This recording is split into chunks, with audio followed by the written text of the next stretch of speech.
समस्या जो आती है बहनों को कि बच्चे छोटे हैं, अभी कितनी बहनें तो शायद इसीलिए नहीं आ पाई कि नहीं अभी बच्चा 5 साल का है, वो आकर के वहाँ पे शोर मचाएगा तो बाकी लोगों को भी डिस्टर्बेंस होगा, इस वजह से कई बहनें नहीं आ पाई हैं।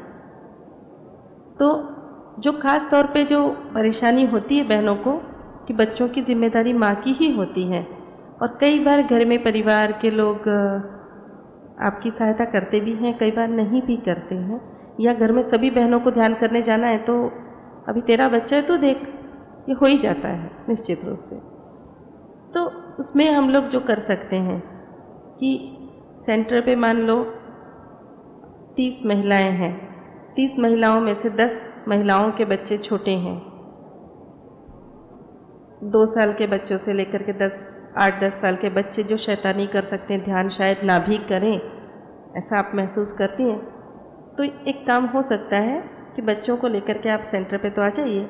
सेंटर के पास में ऐसी कहीं जगह हो, एक कमरा हो, तो उस कमरे में उन बच्चों को लेकर के उन 10 महिलाओं में से एक महिला उन 10 बच्चों को संभाल लें एक दिन, दूसरे दिन दूसरी महिला, ऐसे टर्न बाय टर्न एक एक करके। तो क्या होगा कि 10 महिलाएं ध्यान नहीं करें, उससे अच्छा है कि एक ध्यान ना करें और 9 महिलाएं 9 बहनें जो है वो ध्यान कर सकें, कार्यक्रम अटेंड कर सकें। तो ऐसा प्रयास करना है। साथ ही साथ घर में यदि 4 महिलाएं हैं तो चारों के अपने प्रॉब्लम्स हो सकते हैं, तो उसमें से 2 महिलाएं घर का काम संभाल ले, 2 को जाने दें, या एक महिला घर संभाल ले, बाकी लोगों को जाने दें। तो इस तरह से हम लोग आपस में कोऑर्डिनेशन अच्छा होने की आवश्यकता है, और कोऑर्डिनेशन अच्छा हो उसके लिए हमें मिलने की आवश्यकता है कि जब मिलते रहेंगे सेंटर पे, एक दूसरे से अपनी समस्याएं बांटेंगे, तो कई बार अपनी समस्याएं तो ऐसे चुटकियों में सॉल्व हो जाती हैं, उसमें कहीं कोई परेशानी नहीं आएगी। और वैसे भी जय बाबा स्वामी करके निकलो तो कभी कोई समस्या आती नहीं है। तो ऐसे आपकी जो भी समस्याएं होंगी वो आप अपनी जो भी साथ हैं आप लोगों की बहनें आसपास की, आप उनके साथ ज़रूर बांटिए। कोई गंभीर बात है निश्चित रूप से बताइए, कहीं ऐसी बात है कि जिसके लिए प्रार्थना धाम पर प्रार्थना करवाई जा सके, ऐसा आप महसूस करती हैं तो निश्चित रूप से आप वहाँ पर कहलवाइए, और प्रार्थना का बहुत अच्छा असर होता है। हमें अपने जीवन में भी एक ये अपना लेना चाहिए कि जब आपको लगता है कि ये मुझसे सॉल्व नहीं हो पा रहा है, ये जो भी समस्या है इसका निराकरण मुझसे नहीं हो पा रहा है, तो उसके लिए हम कुछ नहीं ना तो पूरे मन के साथ स्वामी जी के पास वो समस्या छोड़ दीजिए आप, और निश्चित रूप से आपकी समस्या हल हो जाएगी। तो ये बहनों को देखना है कि आपस में एक अच्छा तालमेल रखें, और एक दूसरे की एक मतलब ऐसे बदनाम है इस बारे में महिलाएं कि जहाँ 4 महिलाएं मिली तो 5वीं की बुराई शुरू हो जाती है। तो ये होगा, हम ऐसे कहते हैं कि चलो ये उन लोगों की बातें जो लोग ध्यान नहीं करते हैं, ये बातें हम लोगों में नहीं होनी चाहिए। ये हो सकता है हमारे अंदर का एक गुण भी हो, मतलब दुर्गुण हो, कि दूसरों के दोष तुरंत नज़र आते हैं, तो क्यों ना एक अच्छी सी आदत अपना लें कि दिन भर में अपने परिवार के जितने भी सदस्य हैं उन्होंने दिन भर में आज क्या अच्छा कार्य किया, एक बार ज़रूर बोल दें कि बेटा आज तूने ये काम बहुत अच्छा किया, देखो आपका बच्चा कितना एकदम से उसको अच्छा लगेगा। जिस तरह से आपको तारीफ़ अच्छी लगती है तो निश्चित रूप से घर के हर सदस्य को अच्छी लगती है। तो अपने ही घर के बड़े बूढ़ों को તમારી આ વાત મને બહુ ફાઇન લાગે, બહુ સારી લાગે, બહુ તમે કહો તો કેટલું સારું લાગે એમને। તો દિવસમાં એકાદ વખત આપણે ઘરમાં એવું તો નથી ને કે કોઈ કંઈ સારું કામ કરતું જ ના હોય, આપણે કેટલા બધા કાર્યો કરીએ છીએ પણ એની જો કોઈ દખલ લેતું હોય ને તો આપણને બહુ સારું લાગે, સેટિસ્ફેક્શન મળે એક। તો એ સેટિસ્ફેક્શન જેમ આપણને મળે છે તો એ બધાને મળવો જોઈએ, એવો પ્રયાસ, એવો પ્રયત્ન આપણે જ કરવો પડશે। શરૂઆત આપણે કરીએ, આગળથી બધું થઈ જ જવાનું છે। मैं बीच बीच में गुजराती इसलिए बोलती हूँ क्योंकि गुजराती बहनें काफ़ी हैं, और पता नहीं मुझे ऐसा लगता है कि मैं गुजराती में अपने आप को ज़्यादा अच्छे से एक्सप्रेस कर लेती हूँ। तो आप भी सोच रहे होंगे कि माता जी आज बड़ी खिचड़ी भाषा बोल रही हैं, कभी मूंग की दाल आती है, कभी चावल आता है। तो हम लोग ऐसी कोशिश करें कि घर में स्त्री हो या पुरुष हो, किसी ने कुछ अच्छा काम किया, आप निश्चित रूप से उसकी दखल लीजिए और आप मतलब हल्के फुल्के अंदाज में लेकिन अच्छे से कहिए ज़रूर कि आपका ये काम मुझे बहुत अच्छा लगा या आपकी ये बात बहुत अच्छी है। उसी तरह से सेंटर पे भी अपने आसपास की बहनों में आप जो अच्छा देखती हैं, झूठ मूठ की तारीफ़ नहीं करना कि आप तो बहुत अच्छे हो, क्योंकि जितनी झूठी बातें होंगी वो आप यदि कुछ भी गलत बोलती हैं तुरंत आपकी विशुद्धि पकड़ेगी। तो झूठी तारीफ़, झूठी बटरिंग करने की किसी की ज़रूरत नहीं है। यदि आप सचमुच महसूस करती हैं कि ये अच्छा है, एक क्या होता है ना, दोष शोधक दृष्टिकोण रहता है हम लोगों का। हमारे स्कूल में जो प्रिंसिपल सर हैं, तो जब इंस्पेक्शन होने वाला था तो 3-4 महिलाओं को उन्होंने नियुक्त कर दिया, एक बार पूरे स्कूल के हर क्लास का राउंड लगाओ। तो हमने कहा कि अरे वाह, सर ने कितना हम लोगों को अच्छा रिस्पेक्ट दिया। क्यों? उन्होंने कहा, बाद में हंस करके बोले कि महिलाएं सबसे पहले दोष ढूंढ लेती हैं। इसके लिए उन्होंने ये कार्य महिलाओं को दिया कि नहीं, आपकी दृष्टि बड़ी तेज होती है, सबसे पहले आप दोष ढूंढ लेंगी। कौन सी महिला, कौन सी लड़की ने ड्रेस क्या पहना है, नेल पॉलिश कौन से रंग की लगाई है, हाँ ज़रा भी सेंस नहीं है। तो पाँव के नेल पॉलिश उन्हें नज़र कैसे आ जाती है, इतनी दोष शोधक दृष्टि होती है। तो हम इस दृष्टि को एकदम उलट दें, दोषों को छोड़ देते हैं। दोष धीरे धीरे सबके दूर होने ही वाले हैं। तो हम लोग उसमें से अच्छी बातें ढूंढने की दृष्टि बनाएं। धीरे धीरे आदत हो जाएगी तो आपको सबके अच्छा ही अच्छा दिखेगा। तो जब हम अच्छा ही अच्छा देखेंगे तो किसी की बुराइयों में चित्त नहीं जाएगा। जब किसी की बुराइयों में, किसी के दोषों में चित्त नहीं जाएगा तो चित्त शुद्ध रहेगा। तो उसके लिए सबसे एक ये बहुत ज़रूरी बात है कि हम दिन भर में घर के लोगों के कांटेक्ट में तो रहते ही है ना, तो उन लोगों के पहले घर से शुरू करते हैं। वो कहते हैं चैरिटी बिगिंस एट होम। तो घर से शुरुआत करते हैं और फिर हम अपने आस पड़ोस, ज़रूरी नहीं है कि वो साधक हों। देखिए, हो सकता है आपके पड़ोस में ऐसी ऐसी महिलाएं रहती हों जो हमेशा आपकी बुराई करती हों। स्वामी जी ने तो कहा ही है कि आप उनकी तारीफ़ करना शुरू कर दीजिए, आप अपने दुश्मनों को गिफ्ट देना शुरू कीजिए। मैं कहती हूँ आप उनकी तारीफ़ तो करना शुरू कीजिए, उनकी प्रेजेंस में नहीं, उनकी एब्सेंस में भी। देखिए, किसी के सामने कहना वाह आपकी साड़ी तो बड़ी सुंदर है, आप कितना अच्छा गाती हैं, तो ये तो अलग बात हो गई, ये बटरिंग भी हो सकती है। लेकिन जब कोई इंसान आपके पीछे से आपकी तारीफ़ करता है और वो बात इनडायरेक्टली आप तक पहुंचती है तो आपकी खुशी 4 गुनी हो जाती है कि अच्छा उन्होंने मेरे बारे में ऐसे बोला, कितना अच्छा लगता है, 4 लोगों ने सुनी उसकी बात। तो जब जो बातें हम लोगों को अच्छी लगती, सभी संत तो कहते आए कि जो आपको अच्छा लगता है वैसा व्यवहार करो, लेकिन उस व्यवहार की शुरुआत हमें अपने घर से ही करनी पड़ेगी। क्योंकि कई बार होता है कि बाहर के लोगों के साथ तो हमारा बड़ा संतुलित और बहुत अच्छा व्यवहार होता है और सारा बैलेंस बिगड़ता है घर पे आने के बाद में। तो मुझे कहानियाँ सुनाने का स्कूल में बहुत शौक़ है और वैसे भी मैं प्राइमरी को पढ़ाती हूँ।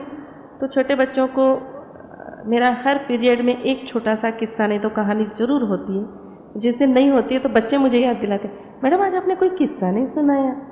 तो ये ऐसे में बहुत किस्से कहानियाँ सुनाती रहती हूँ। तो जब मेरा बड़ा वाला बेटा छोटा था, पहले में पढ़ता था, तो उससे छोटा वाला जो है वो मतलब छोटा था, तो हर बच्चे का अपना स्वभाव रहता है। तो छोटा वाला बहुत शैतान तो था ही, लेकिन उसके साथ बहुत ही रोता था, बहुत यानी बहुत रोता था कि नीचे उसको छोड़ो तो उसकी कैपेसिटी, मैंने सोचा एक दिन कैपेसिटी ट्राई करें, कितनी देर रोएगा। अरे मैं नहीं उठाती तेरे को, गोदी में लो 2.5 साल के 2 साल के बच्चे को, 2.5 साल के बच्चे को, हाथ भी दुख जाता है, एक लिमिट होती है। और घर में और कोई था नहीं, खाना तक नहीं बनाने देता था मुझे। तो मैं उसको कितनी बार अनुराग को और कुछ बना के खिलाना है, स्वामी जी तो होते नहीं थे पास में, अभी फिर बना के एक बच्चों को खाना कौन खिलाएगा, तो मैं ही खिलाऊंगी। तो मेरे लिए तो चलो मैं कुछ भी खा लूँ, अनुराग को तो खाना खिलाऊँ, बेटे को तो खाना खिलाऊँ। तो मैंने कितनी बार तो उसको ऐसे हाथ में गोदी में लेकर के एक पाँव प्लेटफॉर्म के नीचे जो रैक होता है उस पर रख के गोदी ऐसे बिठा के एक हाथ से जैसे बनेगा ऐसे मोटा मोटा पराठा बना करके, चल बेटा तू खा ले, ऐसे करके खाना बना करके खिलाया। तो एक दिन मुझे बहुत गुस्सा आया, मैंने कहा ये तो बहुत ही रोतलू राम है बाबा, तो देखती हूँ कितनी देर रोएगा, रो तू तो। मैंने उसको नीचे छोड़ दिया, आज नहीं उठाऊंगी तुझे। तो उसकी कैपेसिटी, उसने 2.5 घंटे रोया, 2.5 घंटे, और मेरे कान में ऐसे उसकी आवाज़, इतनी तेज आवाज़ में रोया कि आखिर नीचे वाले जो नीचे रहते थे वो मैडम ऊपर आ गई, स्कूल की क्वार्टर्स थे ना, तो वो बोली क्या हुआ है, इसकी तबीयत खराब है क्या, कितना रो रहा है, कान में दर्द होगा, पेट में दर्द होगा। मैंने कहा कुछ नहीं हो रहा है। तो बोले क्या हुआ, मैंने कहा मैंने गोदी में नहीं लिया ना इसलिए रो रहा है। रो रो के उसका गला बैठ गया। तो उसकी ऐसी कैपेसिटी थी इतना रोने की। तो छोटे बच्चे घर में ऐसे परेशान करते रहते हैं, तो उससे एक जब बहुत ज़्यादा काम बढ़ जाता है, जब थक जाता है, तो उस समय फिर महिलाओं की चिड़चिड़ थोड़ी सी शुरू हो जाती है। तो जब बड़ा वाला बेटा छोटा था तो उस समय ये मुझे इतना परेशान करता था कि मेरा भी थोड़ा सा स्वभाव चिड़चिड़ा सा हो जाता था कभी कभी। तो यदि ऐसे समय में कुछ अनुराग मांग लेता था कि मम्मी मुझे ये चाहिए, और ज़्यादा गुस्सा आ गया या अब भी मुझे आप ये करके दो, ऐसे कभी कुछ बोल दिया, बहुत गुस्सा आता था उसके ऊपर। तो कभी कभी चिढ़ भी जाती थी। तो एक दिन उसके क्लास का लड़का बोला, अनुराग के क्लास का लड़का बोला कि ए तू कितना लकी है ना, तेरे को मैडम जैसी मम्मी मिली, कितनी स्टोरी सुनाती होगी ना तेरे को, तो एकदम तेरी तो मज़ा ही मज़ा। तो बोलता ऐसे कर, 1 वीक में तेरे घर पे चला जाता हूँ, तू मेरी जगह पे आ जा, तुझे पता चल जाएगा मेरी मम्मी कैसी है। तो कहने का मतलब कि जब महिलाएं कमज़ोर थक जाती हैं तभी उनकी चिड़चिड़ाहट शुरू होती है। तो इतना थके उसके पहले यदि भाई लोग थोड़ी सी हेल्प कर दें तो ये चिड़चिड़ाहट नहीं होगी कभी। तो बच्चों की बात करते करते मैं बिल्कुल घर पे ही आ गई। तो सभी महिलाओं को ऐसा ही अनुभव होता है कि हम लोग बाहर तो काफ़ी बैलेंस रह लेते हैं, संतुलित रह लेते हैं, क्योंकि सबके सामने समाज में रहना है तो संतुलित ही रहेंगे। लेकिन जो अपना असली रूप होता है वो कभी कभी चंडी का रूप भी होता है, तो वो रूप घर पे सबके सामने ज़रूर आता है। तो मैं ये नहीं कहती हूँ कि नकली नकली हंसी बनाए रखिए, लेकिन कोशिश ये करनी है कि हम असली में भी हंसमुख रहें। क्योंकि उस समय मैं ध्यान नहीं करती थी, शायद इसलिए भी चिड़चिड़ाहट होती रही होगी। फिर स्वामी जी ने धीरे धीरे प्रेरित किया कि नहीं देखो, तुम ऐसे करोगी तो तुम्हें अच्छा लगेगा, करके देखो, करके देखो। तो स्वामी जी को मुझे सिखाने में भी बहुत प्रयास करना पड़ा, क्योंकि मैं भी अच्छे से काला कपड़ा ही थी। तो स्वामी जी ने धो धो के सफ़ेद तो हुई कि नहीं हुई, पीले तक तो निश्चित पहुंच गई। तो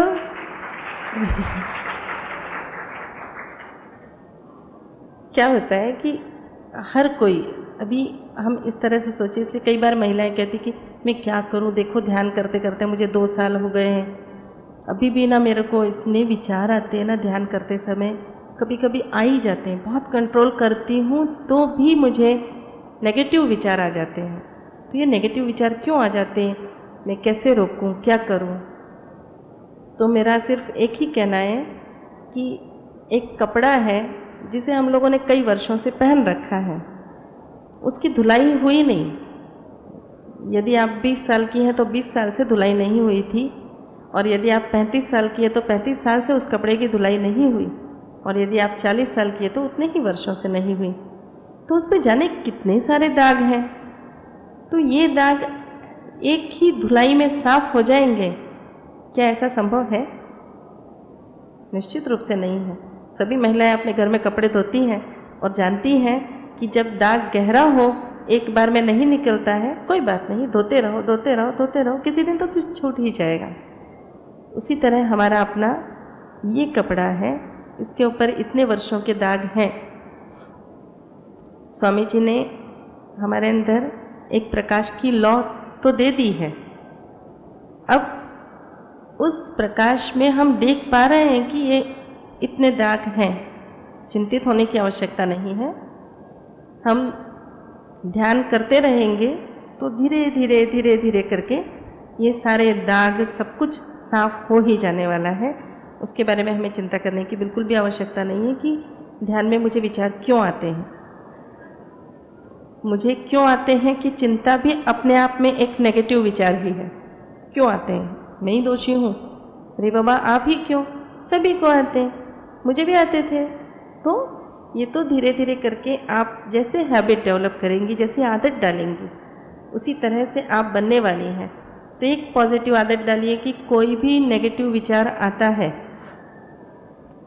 कि कहीं ऐसा तो नहीं हो गया, कहीं कुछ बुरा तो नहीं हो गया, सबसे पहले छोड़ दीजिए कि स्वामी जी है ना, कुछ बुरा नहीं होगा, और खुदा न खास्ता कुछ बुरा हो ही गया तो ये भी कुछ अच्छे के लिए ही हुआ है, ये दूसरा पॉजिटिव विचार उसके ऊपर डाल दीजिए। तो आपके मन में जो उसके कारण जो भी द्वेष, जो भी ऐसे बुरा लगा है आपको, जो दुख की भावना उत्पन्न हुई है, उसको आप कुछ कम कर सकेंगी और धीरे धीरे करके वो आपके जो विचार आने का जो क्रम है वो भी कम होगा। कुछ बुरी घटनाओं का इफ़ेक्ट है वो मिनिमम टाइम रहेगा। देखिए, जैसे आप पानी में एक पत्थर डालते हैं तो लहरें तो उठेंगी ही, ये लहरें कितने समय तक उठें ये देखना आपका कार्य है। आपके मन में कोई घटना का असर हुआ, यानी एक कंकर गिरा, अभी उसका जो प्रतिसाद है बहुत देर तक आते रहते हैं। तो जब ध्यान करना नहीं सीखे होते हैं तो बहुत देर तक हम एक ही छोटी सी बात को पकड़ करके बैठे रहते हैं। उन्होंने मुझे ऐसा क्यों बोला, बस इतनी सी बात को पकड़ करके बहुत देर तक बैठे रहते हैं कि फलां ने मुझे ये क्यों बोला। यदि ऑफिस में है तो बॉस ने ऐसा क्यों बोला, घर पे हैं तो सासू माँ ने या पति ने ऐसा क्यों बोल दिया, या मेरी पड़ोसन मेरे बारे में ऐसा कैसे बोल सकती है, उसकी ये हिम्मत, अरे ऐसी तो कोई बात ही नहीं थी, ऐसा भी नहीं था, वैसा भी नहीं था।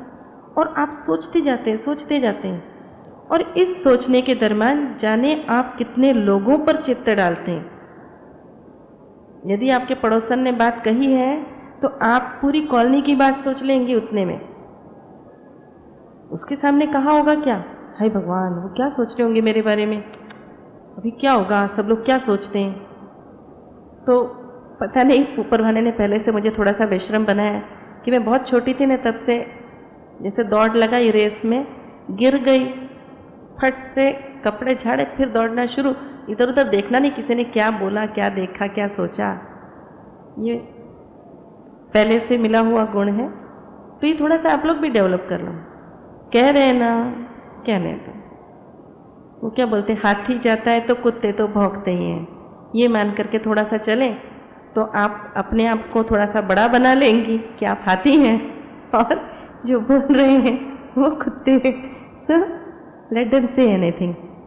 तो कई बार क्या होता है, इसके इतना सा सोच करके जब हम लोग अपने मन को शांत कर लेते हैं तो बहुत सारी बुरी बातों से हम लोग बच जाते हैं, क्योंकि ऐसे विचार महिलाओं को ही ज़्यादा आते हैं कि उसने ऐसे बोला, उसने ऐसा किया, और थोड़ा सा क्या बोलते हैं बैक बाइटिंग, पीछे से बातें करना, ये आदत भी महिलाओं की ही होती है और उसकी तकलीफ भी महिलाओं को ही होती है। तो ये आदत हम स्वयं तो ना ही रखें, लेकिन किसी ने कह भी दिया ना, जाने दो कोई बात नहीं, बोला तो बोला, जो सच बात होगी कभी तो सामने आ ही जाएगी, छोड़ दो। क्योंकि जब हम पूरी कॉलोनी की बात सोचेंगे तो जाने कितने लोगों में चित्त डालेंगे। फिर स्वामी जी कहते हैं ना कि आपका नाक तो नाली में है तो सुगंध कहाँ से आएगी। आप जाने कहाँ कहाँ की गंदगी बटोरेंगी। जब 10, 15, 20 लोगों के अंदर आप डुबकी लगा के आ जाएंगी, फिर कहेंगी हे भगवान मैं तो कैसी गंदी हो गई। अरे गंदे नहीं होंगे तो और क्या होगा। तो जब स्वामी जी मुझे तो पहले, क्योंकि ये तो कॉमन है ना हर किसी में, मेरा भी ऐसे ही होता था। स्कूल में कुछ हो गया, किसी ने कुछ कहा या नहीं कहा, लेकिन कई बार कई लोग ऐसे भी बोल देते हैं तुम्हारे बारे में उसने तो ऐसे कह रहे थे वो लोग, तो एकदम से अंदर में बोलते तन बदन में आग लग जाती थी, ऐसा क्यों बोला मेरे लिए, तो मैं तो इतने सिंसियरली करती हूँ, फिर ऐसा क्यों बोला। और जैसे ही घर पे आओ तो स्वामी जी बोलते थे कहाँ कहाँ डुबकी लगा के आई। तो मैंने कहा कहाँ डुबकी लगाई, मैं स्कूल से सीधी आई। सीधी नहीं, कितने लोगों में चित्त डाला तूने, क्या हुआ था आज। तो जब जब स्वामी जी होते थे तब तो निश्चित पकड़ करके मुझे बोलते ही थे क्या हुआ, ये पूरी बात बता तू पहले मेरे को, क्या हुआ? तो ऐसे हुआ। फिर तूने क्या सोचा? फिर मैंने ऐसे सोचा। फिर नहीं, फिर वो ऐसे पूरा बताया।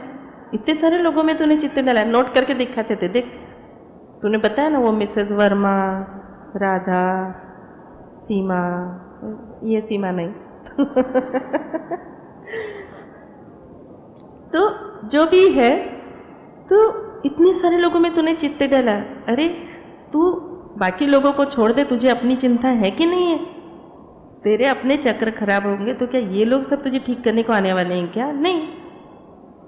तो बोले तू एक बार कैंसर पेशेंट में चित्त डालती है, एक बार हार्ट पेशेंट में चित्त डालती है, एक बार अल्सर पेशेंट में चित्त डालती है, तो तुझे तो कैंसर भी होगा, हार्ट की भी प्रॉब्लम आएगी और अल्सर भी हो जाएगा। तो तुझे बचाने कौन आएगा? ये तीनों को तो एक एक बीमारी तुझे तीनों हो जाएंगी। तो ऐसे बोल बोल करके, हैमरिंग कर करके स्वामी जी ने एक आदत डेवलप कर दी कि जाने दो, बोलने दो, बोला है ना तो बोलने दो। और धीरे धीरे करके फिर अपने को वो एक अच्छी आदत पड़ जाती है कि बोलने दो, बोल रहे हैं तो बोलने दो। और बुरा भी उसी को लगता है जो सिंसियर होता है। जो नहीं सिंसियर होता है, किसी के प्रति संवेदनशील नहीं होता है ना, उसको बुरा भी नहीं लगता है, क्योंकि मैंने कुछ किया ही नहीं तो मैं बुरा किस बात का मानूं। लेकिन जो सिंसियरली काम करते हैं, यदि उनके काम के लिए कितनी सी बात उठ जाए, बहुत एकदम अंदर तक बुरा लग जाता है। ऐसे लगता है कि हे भगवान, इतना मेरा इतने महीनों की, इतने सालों की मेहनत मेरी बेकार चली गई। जबकि कुछ बेकार नहीं गया। यदि किसी ने कुछ कहा तो वो क्षणिक आवेग हो सकता है, या उस समय किसी और हिसाब से कही होगी, किसी ने आपको मिस इंटरप्रेट कर दिया होगा, कहने की बात और होगी, आपको किसी ने गलत ढंग से बता दिया, या सचमुच भी मान लो उसने कह दी। तो मैं तो यही सोचती हूँ, उसका यही स्तर था, उसने ये कह दिया, उसका स्तर ऊंचा नहीं है ना, बेचारा समझेगा कैसे? तो खुद को वो काय स्वतःला शहाणं समजून घ्या म्हणजे झालं। तो कई बार खुद को अच्छा मान लेने में ज़्यादा भलाई है, जाने दो, उसको अभी समझ नहीं है, ये मान लेने में ज़्यादा अच्छा होता है, बजाय इसके कि हम उन लोगों के बारे में सोचते रहें। तो महिलाओं को 2-3 काम करने हैं अपने। मैं एक बार कंक्लूड कर देती हूँ कि 2-3 काम करने हैं। एक, मोस्ट पॉजिटिव पर्सनालिटी बनना है। कुछ भी हो जाए, जो भी हुआ अच्छे के लिए ही हुआ है, ये बहुत दृढ़ता के साथ मान के चलिए। दूसरी बात कि किसी की कोई बात आपके कान पे आ भी गई कि फलां ने आपके बारे में ऐसा बोल दिया, तो अधिक विचार न करते हुए आप उसको छोड़ दीजिए, जाने दो, उसका मानसिक स्तर ही नहीं है, ये मान करके ही छोड़ दो आप उसको। लेकिन ऐसा मुंह से मत बोल देना किसी को, नहीं तो वो आपके साथ आ जाएगा। मेरे बारे में ऐसे बोला, मेरा मानसिक स्तर नहीं है, ये आप सिर्फ अपने तक रखिए। ये अपने को समझाने के लिए है, दूसरे को बताने के लिए नहीं है कि तेरा स्तर नहीं है और मेरा स्तर बहुत ऊंचा है। ये तो ईगो वाली बात आ गई। तो ईगो मत आने दीजिए, लेकिन जब किसी ने कोई बात कही, ठीक है उसका स्तर नहीं होगा, बोल दिया, या उसकी स्थिति नहीं होगी, चलो स्तर उसका अच्छा है, अभी उसकी स्थिति उस क्षण अच्छी नहीं होगी, इसलिए उसने ऐसे बोल दिया। ऐसा सोच करके हम उसके किसी के बारे में अधिक विचार ना करें, तो दूसरों के हम दोष ग्रहण नहीं करेंगे। तीसरी बात खास तौर पे कि हम दिन भर में अच्छी बातें, जो भी अड़ोसियों पड़ोसियों अपने परिवारजनों की जो भी देखते हैं, वो हम कहें। एक छोटी सी बात याद आ गई, बताओ, टाइम तो हो गया है लेकिन बता ही देती हूँ। एक बहुत अच्छी सी छोटी सी कहानी मैंने पढ़ी थी, न्यूज़पेपर में पढ़ा था। एक रशियन लेडी की बात थी कि एक रशियन लेडी थी, लगभग 80-85 साल उसकी उम्र थी और बहुत सुखी थी। तो क्या मोस्ट हैप्पीएस्ट लेडी करके उसका इंटरव्यू कुछ आया था। तो उसको इंटरव्यू लेने वाले ने पूछा था कि आप इतनी खुश कैसे रहती हैं, तो आपकी खुशी के कारण बताइए।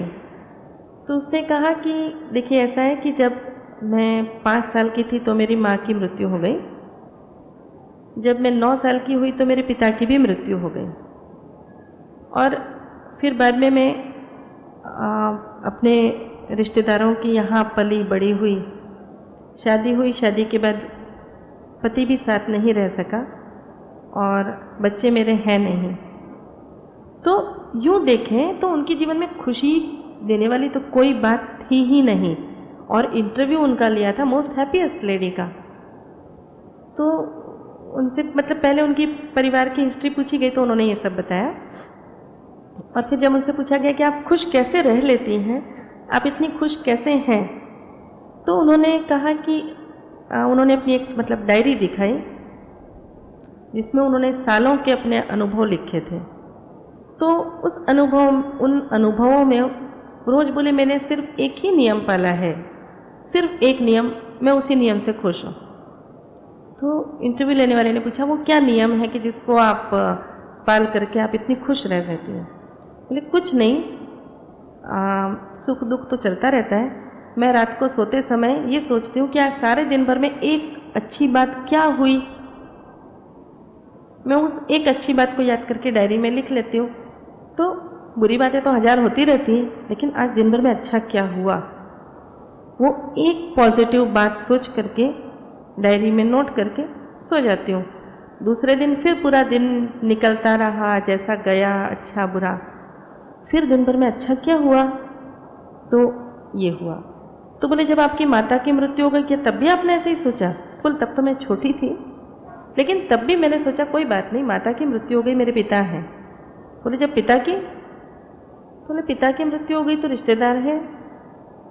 तो बोले और जब शादी होने के बाद पति? तो बोले नहीं ठीक है, वो बहुत अच्छे इंसान थे, शायद इसीलिए ईश्वर ने उनको जल्दी बुला लिया। तो मैं कितनी भाग्यशाली थी जो इतने अच्छे इंसान का मुझे साथ मिला। तो मैंने उसी की याद में अपनी लाइफ पूरी निकाल ली। और बाकी जो सुख दुख होते हैं तो मैं दिन भर में यही सोचती हूँ कि दिन भर में क्या अच्छी बात हुई। तो हम लोग भी उसमें से एक सीख लें कि दिन भर में क्या अच्छी बात हुई, ताकि हम सोते समय खुश होकर के सोएं। और जब सोते समय खुश खुश सोएंगे तो निश्चित रूप से सुबह उठेंगे तो एकदम फ्रेश रहेंगे। आप सभी को शुभकामनाएं। जय Bose. Thanks for watching. Like, Comments share, and subscribe.